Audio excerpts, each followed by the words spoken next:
ஒரு கையில குழந்தையும் இன்னொரு கையில போனும். இப்படிதான் நம்ம நிறைய பேரண்ட்ஸா பார்க்க முடியுது. இதுக்கு ரீசன் என்ன அப்படின்னா, செல்போன் அப்படின்றது நம்ம லைஃப்ல ரொம்ப எசென்ஷியலா மாறிடுச்சு. இந்த செல்போன், வைஃபை, டிவி எல்லாத்துல இருந்து வரக்கூடிய ரேடியேஷன் நம்மளை சுத்தி இருந்துட்டே இருக்கு. டாக்டர் ஓம் காந்தி ஒரு விஷயத்த கண்டுபிடிச்சிருக்காங்க. குழந்தைங்களுடைய ஸ்கல்ல, அதாவது மண்டையோடு 5 வயசு வரையும் எல்லா ரேடியேஷனையுமே உள்ள அனுப்புமா. இதனால என்ன ஆகும் அப்படின்னா, இந்த ரேடியேஷன் பிரெயினோட டெவலப்மெண்ட்டை அப்படியே குறைக்கும். நிறைய அட்டென்ஷன் டிசார்டர் இருக்கக்கூடிய குழந்தைகளும், அது மட்டும் இல்லாம மெமரி இம்பவர்மெண்ட், நிறைய லேர்னிங் இல்லாம குழந்தைங்க வளர்றாங்க. ஸோ இந்த விஷயம் நடக்கக்கூடாது அப்படின்னா, குழந்தைங்க பக்கத்துல ரேடியேஷனை கொண்டு போகவே கூடாது.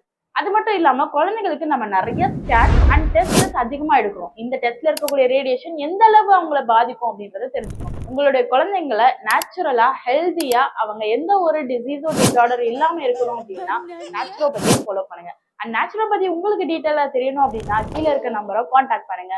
உங்களோட குழந்தைங்களை எப்படி ஹெல்தியா வளர்க்கலாம் அப்படின்றத தெரிஞ்சுக்கோங்க.